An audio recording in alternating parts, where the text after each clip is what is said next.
Et salut tout le monde et bienvenue sur M-Gaming. Donc aujourd'hui une vidéo un petit peu particulière, mais avant de commencer je tiens à vous m'excuser un petit peu pour la qualité audio qui va pas être terrible. Enfin c'est pas un gros souci, ça devrait passer quand même. Donc aujourd'hui oui, vidéo un peu particulière, je vais vous parler de mon cadeau de Noël et d'anniversaire, parce que j'ai la chance d'être né très proche de Noël, enfin bref on s'en fout. Aujourd'hui on va parler d'une réplique Airsoft, donc d'un Colt M1911-11 qui est full metal, qui a un système blowback et qui fonctionne au CO2.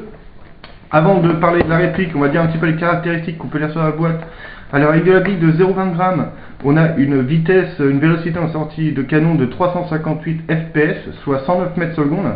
Donc les fps c'est la vitesse de sortie, hein, c'est les feet per second, il me semble, donc c'est les pieds par seconde. Il a un chargeur de 17 billes, une distance de shoot on va dire jusqu'à 50 mètres, mais bon je pense qu'il rêve un petit peu, je pense que 40 mètres max c'est déjà bien. Donc 17 billes comme je vous disais dans le chargeur, un poids de 976 grammes, donc assez proche de la réplique, enfin de l'arme réelle, et une longueur de 218 mm. Il est pourvu d'un système BAX ou up-up, hein, si c'est similaire, hein, c'est à peu près la même chose, mais on reviendra dessus tout à l'heure. Donc rapidement un petit tour sur la boîte, hein, pour le 100e anniversaire. Bon voilà, une petite boîte sympatoche, assez jolie, avec les warnings qui vont bien, Bref, allez hop, on enchaîne, on ouvre la boîte. Donc dans la boîte, pardon, on trouve une petite notice d'utilisation, comment remplir le chargeur, mettre les sparklets, le petit warning de sécurité, enfin voilà, faites attention à ne pas vous viser, à tirer sur les amis, machin. Comment démonter pour atteindre le système BAX, comment le régler, et comment mettre le chargeur, les points de sécurité, etc. Donc ça, voilà, petite notice, tranquillette. Ensuite, dans la boîte, vous est fourni un petit sachet de billes estampillé Cybergun, donc en 0,20 g 6 mm, à ne pas utiliser, hein, c'est déconseillé d'utiliser ce genre de billes, il faut investir quand même dans des billes de qualité. En plus, celles-ci ne sont pas biodégradables, alors moi je suis pour le biodégradable, hein. Je trouve que si on tire dehors, vous n'allez certainement pas ramasser toutes les projectiles que vous allez tirer, donc au moins elles biodégradables, elles vont disparaître au bout de quelques temps. Donc voilà, c'est toujours mieux. Ça, je les mets de côté, c'est toujours sympa d'en offrir. Le seul truc, c'est qu'ils offrent pas une sparklet pour essayer la réplique. Donc c'est un peu dommage. Donc voilà, les petites billes Cybergun, ok. Hop, on les vire. Petite clé Allen, de belle taille, sympa, hein, une bonne petite bébête. Hein, c'est pas du Facom, mais c'est assez convenable. Ensuite, on a bien sûr la réplique. Un polystyrène vraiment pourri, hein, qui part en lambeaux, mais d'une facilité... voilà, c'est n'importe quoi. Ça doit se faufiler dans la réplique, c'est pas terrible. Donc la réplique avec une puissance max de 1,1 joule. Alors c'est quand même assez puissant, hein, faut quand même se méfier. Donc voilà la réplique, je la sors, je la pose ici sur mon magnifique tapis de souris high-tech. Alors voilà. Donc j'espère que vous la voyez bien. Donc voilà, petite réplique du Colt 1911-11 pour le spécial 100e anniversaire. Donc petite bébête, j'ai oublié de dire, je sais pas si je l'ai dit, mais vous allez voir sur les inscriptions, fait par KWC. Donc voilà, belle petite bête est amenée par Cybergun. Donc on va parler tout de suite de la bébête. Alors on va faire tout de suite les points négatifs. Ça va être très rapide. Alors point négatif, les plaquettes ABS ici qui sont en plastique agressif, très sec. C'est vraiment pas terrible, ça abîme les mains. Si vous jouez sans gants, au bout d'un moment ça va vous dépouiller la main. C'est vraiment pas. C'est vraiment le point noir, le principal que je peux dire. C'est vraiment ça, c'est de la merde quoi. Hein, clairement. De plus, je sais pas si vous allez bien voir, j'espère que oui. Ici, on a de chaque côté les marques de moulure des plaquettes, donc très moche. Hein. Sincèrement, ça c'est le truc. Voilà quoi, on a l'impression d'avoir affaire à un jouet Toys R Us, hein, quand même. Voilà. Ça, ensuite, le marquage Made in Taiwan qui est permanent sur la réplique, donc qui risque de se passer avec le patinage, avec la patine à venir. Bon voilà, ça c'est très moche. Hein. Bon, après on s'en moque un peu. Donc oui, les marquages qui sont marqués ici, donc KWC, etc. De l'autre côté, on a des dates de mi. Bon je sais pas à quoi correspondre. Si dans la description vous voyez qu'il y a un texte, c'est que ça veut dire quelque chose. S'il n'y a rien, c'est que c'est en factice. Le logo Colt et l'endroit de fabrication du vrai Colt 1911. Donc voilà, dans les défauts aussi, pour finir, bon dans les défauts, ceux-là je les compte pas, hein, bien sûr, hein, on est d'accord, ça rajoute du charme, c'est surtout ceux ici qui sont pas très beaux. Bref, dans les défauts de peinture, voilà, donc avec le frottement, la peinture a tendance à se barrer assez vite, vous voyez sur le bout du canon, ici sur la queue de détente, pareil, la queue de détente, pas terrible, voilà vraiment le gros tête là, bon. Pourtant ça a l'air d'être de la peinture en poudre, pour ceux qui connaissent, ça a l'air d'être une bonne qualité, hein, ça va, ça se barre pas par de grosses plaques non plus, c'est assez correct. Donc voilà, pour le début de la review sur la réplique. Alors ensuite on va passer au chargeur, directement. Donc le chargeur, voilà, full métal aussi, entièrement démontable. Vous pouvez changer toutes les pièces dessus, hein, il n'y a pas besoin de racheter en cas de défaut un chargeur complet. Le petit détail aussi qui est un peu négatif sur ce chargeur, c'est le pousseur de billes qui est ici, vous voyez, c'est très à fleur. Je sais pas, vous allez bien voir. Pour l'attraper, c'est quand même assez compliqué. Voilà, il faut y aller avec le bout d'ongle. Et il a tendance à vous échapper par moment et à venir taper assez fortement dans cette pièce ici. Donc c'est un peu bête, hein, c'est pas très grave, hein, faut être précautionneux, je sais pas si ça se dit, mais bon, faut l'utiliser avec précaution et il n'y a pas de risque de l'abîmer. Tout est démontable, donc les joints ici, qu'on peut voir, les joints d'étanchéité, je sais pas si vous allez bien les voir, qui sont au bout de mon doigt, qui servent pour l'étanchéité de la sparklette. Donc voilà, la petite vis qui sert à ramener la sparklette, que je vais vous montrer par la suite. Les deux petites vis pour démonter le poussoir de billes. Donc les billes viennent ici, hein, 17 billes en quinconce. Moi je le charge pas à fond, hein, j'en mets 15 à peu près, donc voilà, c'est déjà très bien. Donc ça fonctionne au CE2, donc avec des cartouches comme ça de 12 grammes. Donc ne prenez pas les cartouches de siphon dans la cuisine à votre maman, hein, c'est pas les mêmes, hein, je pense pas. Les gaz doivent pas être les mêmes et les pressions non plus. Enfin bref, donc voilà, ça fonctionne avec une petite bébête comme ça, avec une sparklette qu'on vient insérer ici. Justement la clé Allen vient ici pour venir sur la BTR, j'espère que vous voyez bien. Pourquoi tu ne veux pas te mettre? Voilà, ok. Alors je fais n'importe quoi, j'ai trop dévissé. Allez, remets-toi. Voilà. Vous venez percuter. Oh, j'ai du mal. Vous venez percuter. Hop, ça vient se percuter ici. Avec une sparklette comme ça, vous faites environ 4 chargeurs, donc un peu plus de 60 shoots. Ce qui est assez, voilà, c'est un peu gourmand, mais c'est dans la moyenne, parce que vu qu'il est blowback avec un système de culasse mobile, bon bah c'est un peu gourmand, mais je trouve que c'est suffisamment correct. Donc vous venez serrer ici, dès que vous entendez vous remettez un petit coup. Ça ne sert à rien de forcer comme un bourrin, hein, j'ai vu des tutos où les gens forcent vraiment très fort dessus, ça sert à rien de serrer à 200 kg. Voilà, une petite pression, ça suffit, hein, ça suffit. Sinon, si vous serrez trop fort, hop, j'enlève la sparklette. Si vous serrez trop fort, vous allez bien abîmer le petit joint qui est ici, l'aplatir, le déformer, et il sera plus vraiment étanche. Bon, même s'il est remplaçable, on va quand même éviter d'abîmer le matériel très rapidement. Voilà, sur le chargeur, ensuite, ici vous avez le bouton de purge qui vous sert quand vous êtes arrivé au bout de vos 4 chargeurs et que vous n'avez plus assez de gaz réellement pour tirer les dernières billes. Enfin voilà, ça sert à rien de continuer.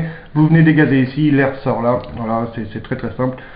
Je pourrais dire aussi, éviter de dégazer avec des grosses quantités de gaz. Par exemple, si la sparklette est encore à moitié pleine, évitez de dégazer pendant plusieurs secondes, ça va venir geler le joint, parce que comme tout le monde le sait, un joint qui se détend crée du froid, ça va venir geler le joint et abîmer la pièce hein, avec le temps, donc c'est pas conseillé du tout. Donc voilà, un petit bouton de purge, pareil, démontable, tout est entièrement démontable, hein, je sais que je me répète, mais voilà quoi. Donc voilà une belle petite bébête, une belle petite pièce qu'il faut entretenir, c'est très important pour la réplique. Voilà, hop, je vais mettre ça. Alors, la réplique maintenant, on va arriver sur elle, donc qui est vraiment belle, hein, on peut le dire, qui pèse bien, qui est vraiment sympa, qui a un bon design, qui est bien réalisé. Alors, les organes de sécurité, vous en avez une ici, alors j'espère que vous allez bien la voir, petite pédale là, qui est en fait que si vous chargez votre réplique, vous armez votre réplique, si vous ne venez pas presser ici, vous ne pouvez pas appuyer sur la queue de détente, ça ne fait rien du tout. Donc il faut venir l'empoigner et là vous pouvez tirer. Ok. Cette pédale est vraiment très bien ergonomique, elle gêne en rien, ça rajoute une petite classe d'ailleurs, je trouve que voilà, ça fait un petit peu la personnalité de la réplique, enfin de l'arme en vrai, hein, même parce que sur la vraie arme c'est présent bien sûr. Donc voilà, je trouve que c'est vraiment sympa, ça ne gêne en rien, la prise en main on la sent même pas, elle est très souple, bon je veux pas dire agréable non plus, on la sent pas du tout, donc voilà, c'est très bien. Deuxième organe de sécurité, ici, bloc culasse, hop, vous le remontez, vous entendez bien le clic, hein, c'est un gage de solidité, hein, pour moi je pense que c'est quand même vraiment costaud. Voilà, c'est-à-dire que quand je mets la culasse, je ne peux pas tirer forcément, enfin quand je mets cette sécurité, pardon, je ne peux pas tirer, je la rabats, j'arme ma réplique, je mets la sécurité, voilà pareil, je ne peux toujours pas tirer, même si j'appuie sur la pédale en arrière, la queue de détente est totalement désactivée, ce qui paraît normal. Hop, on l'enlève, donc on entend bien le bruit comme je l'ai dit, et là je peux tirer. Donc voilà, des petites sécurités vraiment sympatoches qui fonctionnent très bien. Et qui ont un bon son, un bon rendu. Hein. Je suis quand même vraiment satisfait de cette réplique, de ce cadeau. C'est vraiment très cool. Alors ensuite, petit bouton de poussoir ici pour venir éjecter le chargeur, bien évidemment. Assez dur, pareil dans l'ensemble, qui est pareil, hein, je veux dire, c'est un gage de, pour moi un gage de qualité qui soit un peu dur, parce qu'au moins en courant, on ne risque pas de perdre le chargeur par inadvertance. Hein, si la commande était un peu souple, on ne sait pas, pour le moindre petit pète dessus, hop, le chargeur s'enlève, bon, ça serait dommage. Là, non, on sent bien que c'est bien costaud, nickel, nickel. Petit détail aussi sur le chargeur, comme vous pouvez voir ici, il tombe super bien à ras, c'est super beau, c'est super, c'est vraiment bien hein, d'être bien à fleur, hein, comparé à d'autres modèles qui ont le boursouflure qui casse la ligne et qui fait vraiment très très moche. Là c'est vraiment cool.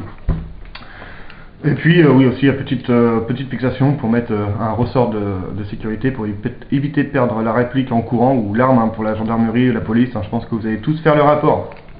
Alors ensuite, petite pédale ici. Alors, j'ai remis le chargeur vide, hein. C'est quand vous arrivez par exemple à votre dernière projectile, dernière bille, une fois qu'elle est tirée, la culasse reste en arrière comme ceci. Donc en appuyant sur cette petite pédale, vous remplissez votre chargeur, vous en remettez un deuxième si vous en avez un deuxième plein et tout, pour aller plus vite en compétition ou en stand d'airsoft. Vous remettez le chargeur, vous venez appuyer ici, la culasse se remet en place toute seule et c'est prêt à tirer. Donc voilà, cette petite pédale goupille. On voit l'autre partie qui traverse entièrement la réplique qui vient derrière, ici, le petit bitonio. Je pense que vous le voyez bien. Pour le démontage, pour atteindre le système BAX, j'enlève le chargeur. Voilà. Hop. Vous voyez qu'ici, j'ai deux encoches. Une première, une deuxième. La première, c'était quand il y avait le chargeur vide. C'était pour la retenir dans cette position. Pour le démontage, il faut aligner la petite goupille avec le petit trou ici. Vous l'alignez, hop, et vous appuyez. Là, elle est désengagée, la goupille, elle s'enlève toute seule. Si j'ai un conseil à vous donner en mécanique, il n'y a pas besoin de forcer. Si vous êtes amené à forcer, c'est que vous faites quelque chose qui n'est pas bon. Ça s'enlève tout seul, voilà. Hop, je retiens un petit peu la culasse, ça s'enlève tout seul, sans problème. Donc maintenant, je me retrouve avec la partie corps, on va dire ça comme ça, donc la partie queue de détente, chien, qui est armé, ça a l'importance pour la suite, vous allez comprendre après. Donc belle petite pièce, ça nous permet de voir l'intérieur, je ne sais pas si vous allez pouvoir le voir. Mais voilà, c'est très bien usiné, il n'y a pas d'arrêt saillante, pas de marque très très importante de fabrication, pas d'arrêt saillante avec de petits bouts d'acier qui pourraient venir vous trancher le bout du doigt ou même détériorer la réplique en se détachant ou tout. C'est vraiment bien découpé, bien taillé, c'est vraiment très très propre. Moi je suis très très satisfait de cette réplique, hein, je vous le dis tout de suite. C'est vraiment, quand on m'a offert ça, j'ai été aux anges. Donc pour la partie corps, on s'en fout un petit peu, on arrête. Donc ici, après partie culasse mobile, donc avec le canon qu'on peut voir qui bouge. La petite chambre à air qui est ici en plastique, c'est quasiment l'une des seules pièces en plastique. Je pense que c'est pour une question d'étanchéité et de coût, ça doit coûter un peu moins cher à changer parce que ça doit être une pièce d'usure. Et le plastique, je pense que c'est pour une question d'étanchéité, c'est peut-être certainement plus simple de faire une étanchéité plastique contre plastique que acier contre acier. Parce qu'avec la souplesse du plastique, en écrasant bien, enfin en ayant un petit peu de contrainte dessus, ça doit être assez étanche. Bref, comme je vous dis, je suis pas forcément un spécialiste, j'ai quelques notions en mécanique, hein, donc voilà. Le système BAX qui est ici, donc similaire au système Hop-Up. Donc ici, je vous le présente rapidement. Vous pouvez voir ici, il y a une petite molette sur la partie en ferraille, j'espère que vous la voyez bien ici, qu'on peut venir déplacer. Alors en fait, le système BAX ou Hop-Up sert à, quand vous tirez, votre bille a tendance soit à monter ou à descendre, et ce système permet de corriger au maximum ce défaut, d'obtenir le réglage qui vous conviendra le mieux. Donc je pense que c'est d'avoir une bille qui va le plus droit possible, le plus longtemps possible. Donc une fois que c'est réglé, vous n'avez pas forcément besoin de le régler, peut-être avec le temps, l'usure, bon, vous pouvez revenir faire un petit réglage de temps en temps, mais c'est pas à trifouiller tous les 4 matins. Donc pareil, l'usinage est vraiment très très cool, très très propre, hein, pareil que pour le corps, hein, c'est super bien. Bon, vous voyez peut-être des surbrillances, hein, comme ici. C'est normal, hein, c'est le frottement de la culasse, ça a un peu arraché la peinture, hein, il n'y a rien de bien méchant là-dessus, c'est tout à fait classique. Surtout qu'à l'entretien, il ne faudra pas hésiter à venir graisser les glissières, bien évidemment, avec de la graisse prévue pour l'airsoft, bien sûr, hein, ne prenez pas l'huile de vidange de votre papa ou l'huile d'olive dans la cuisine, ça va pas être terrible. Donc voilà. Donc petite machine qui fonctionne assez bien. Je vais vous montrer pour le remontage maintenant. Donc comme je vous l'ai dit tout à l'heure, quand on l'a démonté, ça a automatiquement armé la réplique parce que on a reculé la culasse. Donc vous venez remplacer les classes dans les glissières qui sont ici, hein, ça se met tout seul, il n'y a vraiment pas de problème. Et là, vous allez arriver, vous avez un petit ergot qui est remonté, vous allez voir parce que si je tire, il est rabaissé, vous voyez. Mais vu que je suis obligé de reculer la culasse, bon, le chargeur, enfin le chien pardon, reste rabattu. Vous avez cette petite pédale Alors, rien ne... faut pas taper comme un bourrin pour le mettre. J'ai vu plein de tutos, les gens forcent comme des porcs, c'est pas utile. Vous venez avec le doigt, tout simplement. Voilà, vous voyez, ça n'a pas forcé, ça c'est rentré tout seul, tout seul, tout seul. Alors ensuite, on recule bien la culasse, hop, on la retourne, on remet... Alors parce que moi je suis un petit peu super mal placé, hein, je vous le dis tout de suite. Hop, cette goupille revient se loger ici, donc vient passer dans le système BACS. Hein, si vous vous souvenez du système BACS que je vous ai montré, il y avait un trou en plein milieu, donc ça vient bloquer ce système là. Ok, on vient appuyer doucement, voilà, ça se met sans forcer. Je me répète, mais si vous forcez, c'est qu'il y a quelque chose qui ne va pas. Je ramène la culasse gentiment, et la réplique est remontée, et je peux y aller. Je vais remettre le chargeur, sans problème. Donc voilà une petite réplique sur le KWC 1911, enfin le Colt M1911A1 de KWC. Donc voilà, bon, une très bonne réplique, vraiment puissante, qui a un bon kick. Hein.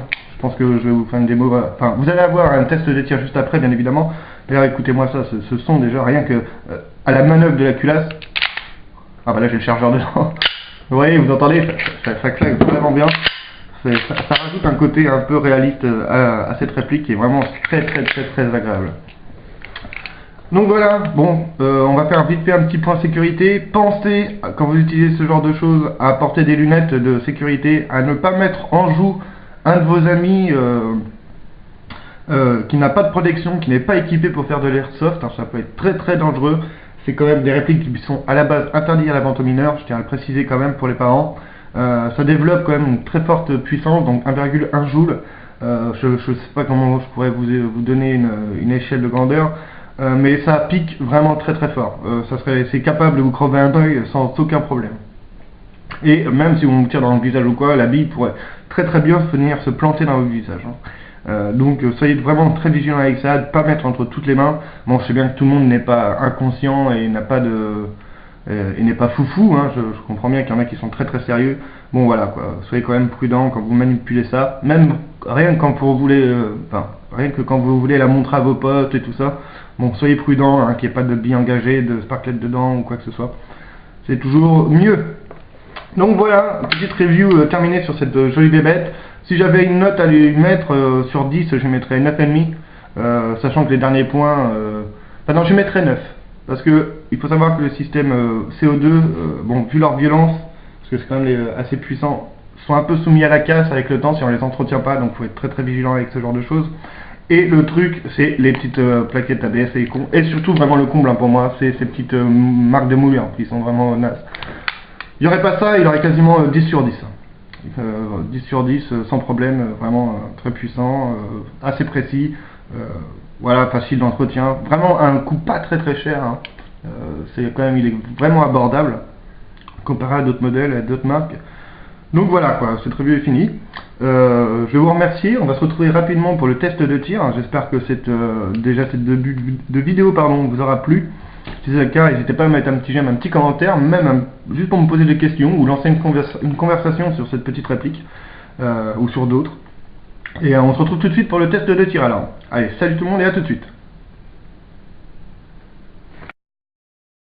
Eh bien, re tout le monde, donc on se retrouve pour les tests de tir. Donc comme vous pouvez voir, je suis venu mettre la sparklette, les billes en quinconce. Je suis venu serrer tranquillement, voilà, hein, c'est prêt à être utilisé.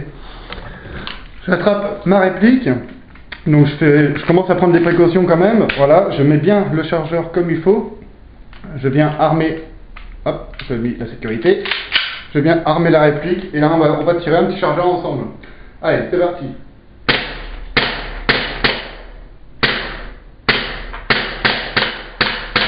Donc j'ai une petite cible qui est assez proche de moi, hein. Je fais ça en intérieur donc c'est pas terrible. Mais bon, j'ai quand même une petite distance de shoot, hein, voilà. Allez, hop, c'est parti, on continue. Voilà, fin du chargeur, donc la culasse reste en arrière pour m'avertir qu'il n'y a plus de projectile. Si dans ce cas-là j'avais un autre chargeur ou un baby loader, je remplis rapidement mon chargeur, je le remets en position, j'appuie sur la petite molette et tout de suite je suis au dispo pour retirer. Là j'évite de le faire parce qu'il est à vide donc c'est pas terrible. Hop, j'enlève ça, je désengage, je remets le chargeur, la sécurité. Et voilà, impeccable. Donc j'espère que cette petite review vous aura plu, que que j'aurais été clair et précis. Si c'est le cas, n'hésitez pas à mettre un petit j'aime, un petit commentaire, hein, si vous avez apprécié, ça fait toujours plaisir. Et on se retrouve très très vite pour de nouvelles aventures. Allez, salut tout le monde.